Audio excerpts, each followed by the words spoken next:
विक्रम और बैताल, एक चक्रवर्ती सम्राट की कथा।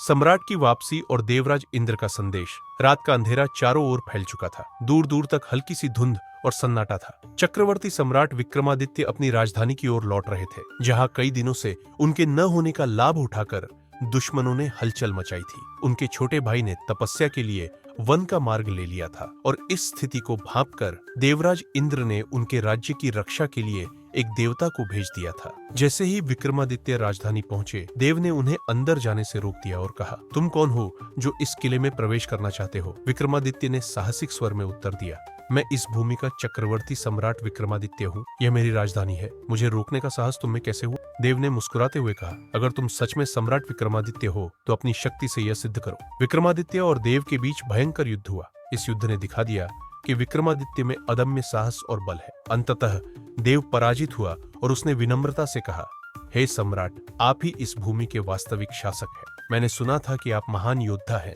और आज आपकी वीरता का प्रत्यक्ष प्रमाण मिल गया।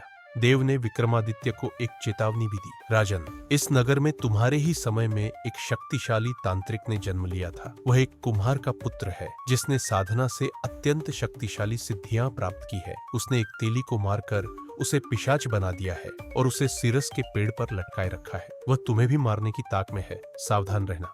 विक्रमादित्य ने देव का संदेश ध्यान से सुना और देव के लौटते ही राजधानी में उत्सव शुरू हो गया। लेकिन विक्रमादित्य को यह बात मन में खटक रही थी कि वह तांत्रिक उनसे क्या चाहता है। कुछ समय पश्चात एक साधु प्रतिदिन विक्रमादित्य के दरबार में आने लगा और उन्हें एक फल भेंट करता। विक्रमादित्य उन फलों को किसी तरह विशेष नहीं मानते थे, इसलिए हर रोज उन फलों को भंडारी को सौंप देते थे। लेकिन एक दिन वह फल अचानक हाथ से गिर पड़ा और फूटने पर उसमें से लाल रंग का एक अनमोल हीरा निकल पड़ा।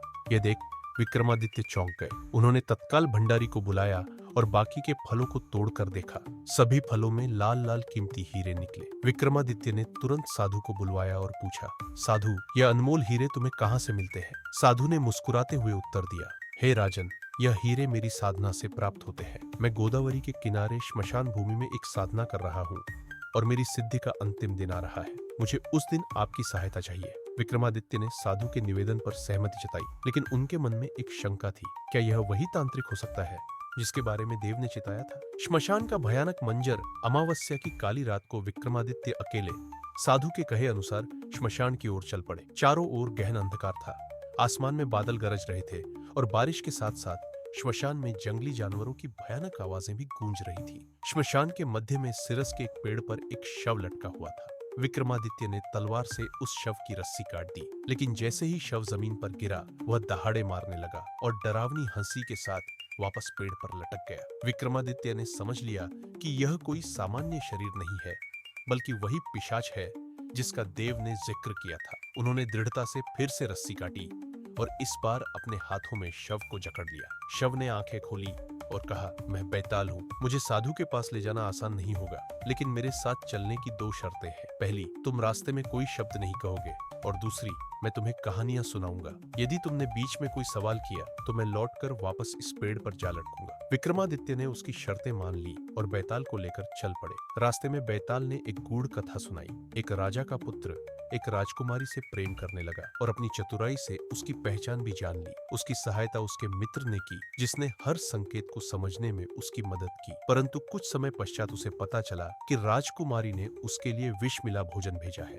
उसके मित्र ने यह बात समझाई और वे दोनों एक योजना बनाकर राजकुमारी को सजा दिलाने में सफल रहे। कहानी समाप्त होते ही बैताल ने विक्रमादित्य से पूछा, राजन, बताओ इस घटना में पाप किसका था? विक्रमादित्य ने सोचकर उत्तर दिया, पाप उस राजा का था जिसने बिना किसी जांच के अपनी पुत्री को निष्कासित कर दिया। उसके शासक होने के नाते उसे सच की जांच करनी चाहिए थी। विक्रमादित्य का उत्तर सुनते ही बैताल ने शर्त के अनुसार खुद को मुक्त कर लिया और फिर से पेड़ पर जा लटक गया। सत्य की खोज और राज की रक्षा, इस तरह विक्रमादित्य और बैताल के बीच अनेक कहानियों और प्रश्नों का सिलसिला चलता रहा। हर बार विक्रमादित्य की बुद्धिमानी बैताल को चुनौती देती और हर बार वह अपनी शर्त के कारण लौट जाता। कई रात्रियों तक यह क्रम चलता रहा, परंतु विक्रमादित्य ने कभी हार नहीं मानी। अंततः अपनी योग्यता और साहस से विक्रमादित्य ने बैताल को साधु के षड्यंत्र से मुक्त कराया और अपने राज्य की रक्षा की। राज्य में वापस लौटकर विक्रमादित्य ने उत्सव मनाया और बैताल के ज्ञान का लाभ अपने शासन को बेहतर बनाने में लगाया। इस विजय ने विक्रमादित्य को